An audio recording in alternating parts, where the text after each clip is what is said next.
Let me tell you something that might offend your comfort zone. Your life is not your life. Now wait a minute.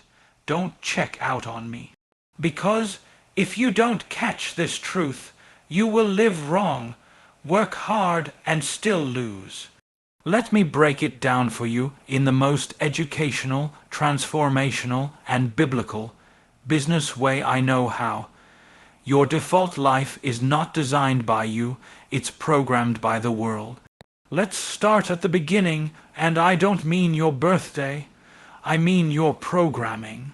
The truth is, the life most people are living right now isn't one they consciously chose, it's one they inherited.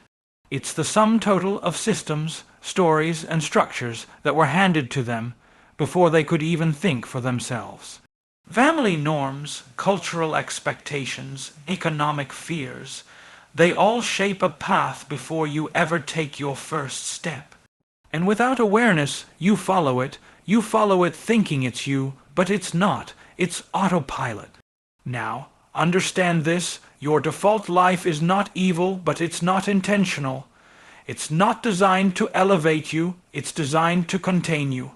Because systems, whether educational, social, or economic, don't reward individuality, they reward conformity.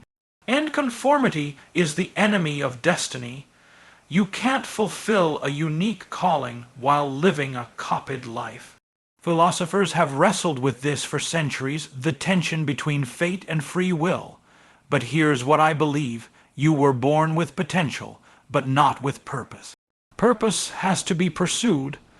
It has to be chosen and then crafted day by day with clarity, courage, and commitment. That means you've got to wake up and interrogate your life, question what you've accepted, and audit what you've allowed. Because if you don't disrupt the program that shaped you, you'll unconsciously repeat it, and worse, you'll pass it on. You were born with purpose, but purpose must be pursued intentionally.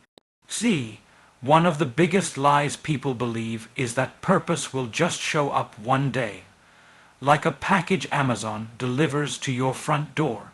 But purpose isn't something that arrives. It's something you discover, and that discovery is intentional. Every human being is born with potential, that's the gift, but purpose is the assignment. And assignments must be sought, studied, and stepped into. Now let's talk psychology. Your brain is wired to conserve energy. That means it defaults to familiarity over possibility. That's why most people wake up and live the same day over and over again, not because they don't have dreams, but because they don't have systems. You can't stumble into your purpose by doing what's comfortable. Purpose is on the other side of conscious growth. You've got to invest in learning, expose yourself to new ideas, and most importantly, sit with the discomfort of not knowing everything. That's where the breakthroughs live. And philosophically, here's the challenge. People want meaning without movement. But in this life, meaning comes from movement.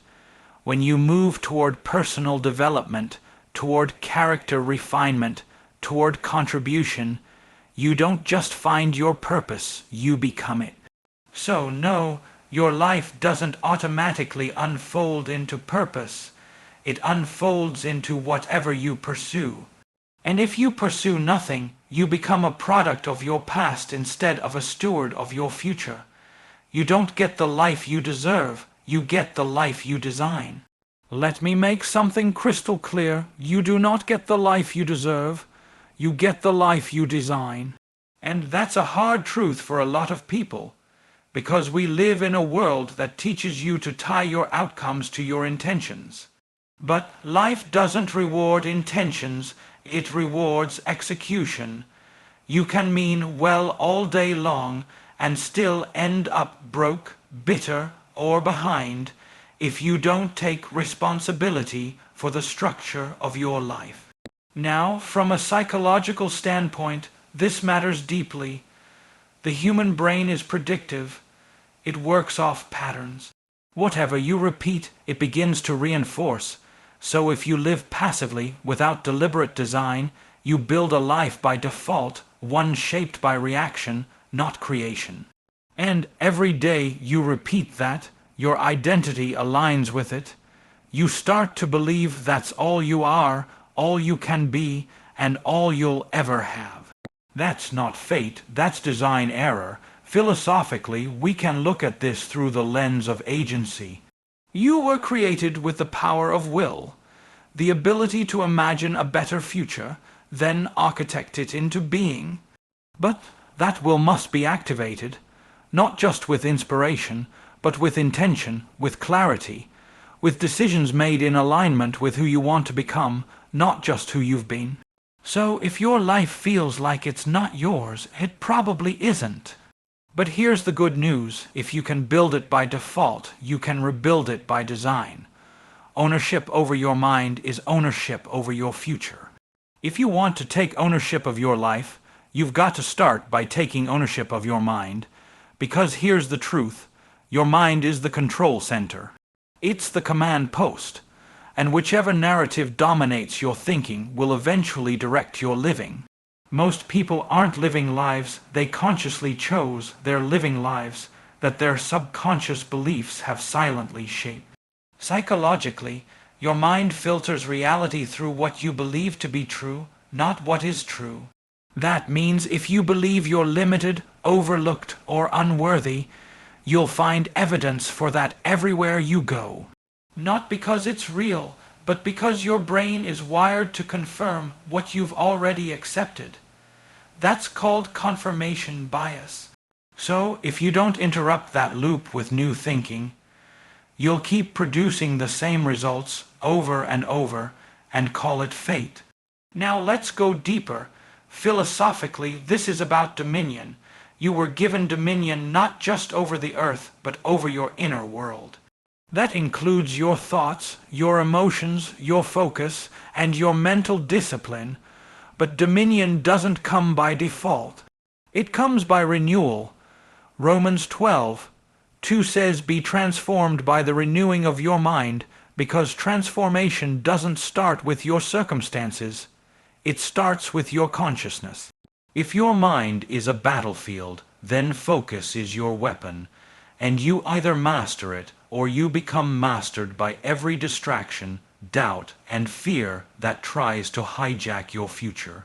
You can't live a powerful life with a passive mind. Environment, habits, and focus are the architects of your real life. Let's get practical now, because all the mindset talk in the world won't help you if your environment, your habits, and your focus are misaligned with your purpose. These three elements, what surrounds you, what you repeat, and what you concentrate on, are the architects of your actual life. Not your dreams, not your potential, but your real day-to-day life. Environment is powerful because it speaks to your subconscious.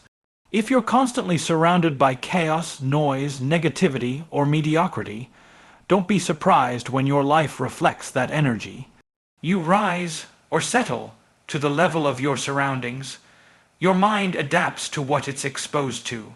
So if your environment doesn't challenge you, stretch you, or reflect the future you want, then it's not just holding you back. It's training you to settle. Then come habits. Your habits are your automated votes for the type of person you're becoming. You don't decide your future. You decide your habits, and your habits decide your future. Every repetition is a brick. The question is, are you building a temple or a prison? And finally, focus. In a world where distraction is marketed to you 24/7, your ability to direct your attention is a superpower. What you focus on expands. Focused attention becomes belief. Belief becomes identity. Identity becomes destiny. So don't just ask, where am I going? Ask, what am I allowing around me? What am I practicing daily? What am I choosing to see? This, your daily discipline, your decisions, your direction, is your life. Let's make it plain. This, your discipline, your decisions, your direction, is your real life. Not the life you imagine, not the one you talk about when you're inspired, but the one you're actually building every single day. People love to say, "One day I'm going to," but the truth is, one day never comes unless you turn it into day one. Psychologically, your life isn't a singular event, it's a system. Every action you take either reinforces the person you're becoming or erodes it. Discipline is what gives structure to your potential. Decisions are what move you forward or keep you stuck. Direction is what determines whether your daily grind is building momentum or just wearing you out. And let's talk real philosophy for a second. Existence isn't measured in what you hope to become.